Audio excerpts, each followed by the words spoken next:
Normalmente, un diagnóstico médico es algo súper binario. O sea, una radiografía te muestra una línea ahí dentada en el hueso y el médico simplemente la señala y dice, aquí está la fractura. Es algo muy limpio, muy directo. Sí, claro, no hay mucho debate sobre un hueso roto. Exacto. Pero hoy, en esta inmersión a fondo, vamos a examinar 3 manifiestos recientes que están circulando en la República Dominicana. Textos que intentan, digamos, diagnosticar el malestar de toda una nación entera. Y bueno, en ese terreno te digo que la radiografía se vuelve increíblemente turbia. Completamente. Porque aquí estamos hablando de un escenario donde las fallas no son físicas, sino puramente ideológicas y estructurales. Cuando se intenta identificar, digamos, la raíz del malestar de toda una sociedad, pues rara vez vas a encontrar una sola fractura clara. Ajá, nunca es una sola cosa. Exacto. Más bien te encuentras con un cruce de narrativas tremendo, donde diferentes grupos señalan síntomas súper distintos y por lo tanto recetan curas que son completamente opuestas para el mismo territorio. Y ese es precisamente el núcleo de nuestra misión de hoy. Vamos a analizar cómo se entrelazan la geopolítica, la fe religiosa y la soberanía nacional para defender la identidad de un país. Es un tema denso, pero fascinante. Sí, muy fascinante. Pero, a ver, quiero hacer una pausa clara y contundente aquí mismo, antes de arrancar, para establecer las reglas del juego de este análisis. Me parece fundamental. Sí, es obligatorio. Como vamos a diseccionar fuentes que contienen opiniones políticas y religiosas fuertemente marcadas, quiero dejar clarísimo que en este espacio nosotros no tomamos partido. Para nada. Ni validamos estas posturas. Nuestra función aquí no es respaldar a un grupo sobre otro, ni emitir juicios de valor sobre las creencias de nadie. El propósito, para quien nos escucha, es reportar objetivamente y poner estos textos bajo el microscopio. Analizar de manera neutral y objetiva las ideas tal y como aparecen en los documentos originales. Y esa neutralidad es vital, porque estos 3 documentos operan casi como un estudio de caso sobre el nacionalismo y la retórica. En el fondo, todos nacen de una misma ansiedad nacional, de una misma preocupación por la soberanía. Ajá. Pero el empaque lo cambia todo. O sea, un texto se lee como una declaración de guerra santa literal, otro es un reclamo cívico estrictamente terrenal, y el tercero es, digamos, una reformulación teológica que intenta pacificar todo pero sin perder la firmeza. Bien, vamos a desempacar esto empezando por el primer documento. Se titula Manifiesto Cristiano, Defensa de la Nación ante las potestades de las tinieblas. Wow, el título ya te dice mucho. Te dice todo. Lo primero que resalta aquí es el tono. No parece un documento de política pública, en absoluto. Es casi como un salmo de batalla. Desde el primer párrafo, el texto establece que la República Dominicana no es producto del azar histórico. Ni de acuerdos humanos. Exacto. Dicen que es un diseño de la providencia. Y mira, lo fascinante aquí es que ese encuadre es la piedra angular de todo su argumento. Al elevar la fundación del país a la categoría de diseño divino, cambian por completo las reglas del juego político. Utilizan un símbolo central que es innegable en su cultura. ¿Te refieres a la bandera? Sí, la bandera dominicana es una de las pocas en el mundo que lleva una Biblia abierta justo en el centro de su escudo. Y no cualquier página. Muestra específicamente la cita de Juan 8:32. ¿La de «y la verdad os hará libres»? Exactamente. Entonces, el manifiesto toma ese detalle gráfico, que para muchos ciudadanos es simplemente un dato histórico o cívico, y lo convierte en un mandato teológico vivo. O sea, es como observar la constitución de un país a través de unos lentes puramente religiosos. Si la bandera lleva la Biblia, entonces la nación le pertenece a ese texto. Así es. Y el manifiesto lleva esto a su conclusión más radical, porque afirman que cualquier fuerza que intente alterar esa identidad no está peleando contra un partido político, está peleando contra el Todopoderoso. Lo cual tiene, digamos, un efecto retórico devastador sobre el concepto mismo del debate. O sea, en una democracia uno debate con opositores, buscas un consenso. Un punto medio, claro. Pero cuando tu discurso enmarca a la oposición no como adversarios con ideas distintas, sino como agentes de las, cito, potestades de las tinieblas, pues la diplomacia se vuelve literalmente un pecado. Imagínate, no puedes sentarte a negociar con lo demoníaco. Totalmente. Es una táctica de construcción de mitos nacionales que blinda al grupo contra cualquier crítica. Y esto no se queda en las nubes, ¿eh? Se aterriza en conceptos geopolíticos súper concretos. porque el manifiesto no habla de la frontera física simplemente como una línea en un mapa o algo regulado por aduanas y pasaportes. No, para nada. La redefinen explícitamente como un muro espiritual. Es que esa frase es fuertísima, muro espiritual. Es como si el control migratorio se gestionara con declaraciones de fe en lugar de visas. Y el concepto del muro espiritual es un mecanismo de securitización fascinante, de verdad. Al llamar a la frontera un muro espiritual, le están diciendo a su audiencia que quien la cruza de manera irregular no es solo alguien cometiendo una infracción civil. Es un portador de una amenaza moral. Exacto. Y el texto es muy vocal sobre qué tipo de amenazas rechazan. Lanzan un repudio contundente a lo que denominan sincretismo diabólico. Sí, ahí hay una exigencia textual que me llamó mucho la atención. Dice literalmente, fuera el vudú de nuestras tierras. Es una frase que hace mucho ruido. Muchísimo. Y para quienes no estén tan familiarizados con la isla que comparten República Dominicana y Haití, el vudú y prácticas como el gaga son tradiciones afrodescendientes que tienen siglos ahí. Pero este documento exige una purificación absoluta. Claro. Porque hay que entender por qué el sincretismo les resulta tan aterrador. O sea, el sincretismo es la mezcla, ¿no?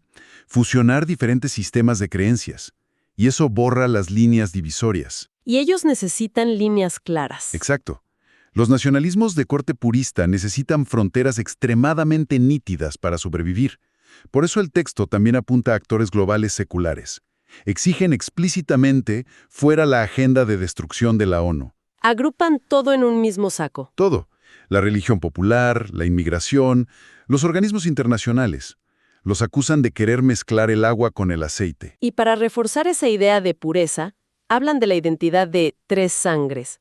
Históricamente en el Caribe, esto se refiere a la mezcla taína, española y africana. Ajá, una herencia mixta innegable. Sí, pero ojo aquí. El manifiesto no usa las tres sangres para celebrar la diversidad actual. Lo presentan como un bloque monolítico, como si fuera un testimonio cristiano innegociable y un producto final que ya no admite ninguna mezcla nueva. Es un uso súper selectivo de la historia. Reconocen la mezcla del pasado porque no les queda de otra, pero intentan congelar el presente. Congelarlo por completo. Pero a ver, mantener este nivel de retórica apocalíptica, de guerra espiritual, es increíblemente desgastante en el día a día, ¿no crees? Totalmente. Agota a cualquiera. Si buscas movilizar a la población general, hablar todo el tiempo de potestades oscuras puede alejar a la gente. El ciudadano de a pie, el que solo quiere regresar a casa seguro después de trabajar, necesita un argumento más terrenal. Y ahí es donde entra nuestra segunda fuente. Exactamente. El documento titulado El pueblo se cansó. Y el salto de tono es, bueno, drástico. Pasamos del púlpito a la calle en un segundo. Sí, abandonan casi por completo todo ese léxico de fuerzas diabólicas. Ahora su preocupación es la seguridad civil y el orden público. El clamor aquí es puramente pragmático, un hartazgo total ante la indiferencia del Estado frente a la violencia y el crimen. Y aquí te lanzo una pregunta incisiva, porque cuando leo esto no puedo evitar pensarlo. ¿Acaso este segundo texto no es simplemente una versión maquillada del primero? ¿A qué te refieres exactamente? O sea, le quitaron el vocabulario religioso incendiario para que la misma exigencia de cierre fronterizo y control sea más digerible para un público laico o para la prensa internacional. Es una lectura muy tentadora, verlo como un simple truco de relaciones públicas. Pero si conectamos esto con el panorama general, creo que es un poco más profundo. Ambos textos comparten el mismo núcleo, que es el miedo a perder la identidad y la paz. Ajá, el miedo base es el mismo. Sí, pero el mecanismo de culpa cambia por completo. En el primer texto, la culpa de todo la tenían la ONU y los espíritus malignos. En este segundo manifiesto, responsabilizan directa y exclusivamente al gobierno local. Ah, claro, hacen que el Estado rinda cuentas. Exacto. Ya no es una queja cósmica, es una queja administrativa y legal. De hecho, hay una cita de impacto en este segundo texto que ilustra muy bien eso. Dicen, este no es un mensaje de odio, es un mensaje de límite. ¿Qué frase tan calculada? Muy calculada. Saben que sus demandas corren el riesgo de sonar xenófobas o extremas, así que ponen este escudo. Dicen que el Estado tiene la obligación de actuar ahora y que la ley no puede ser opcional ni selectiva. Apelan al contrato social básico. Y ahí está la transición clave.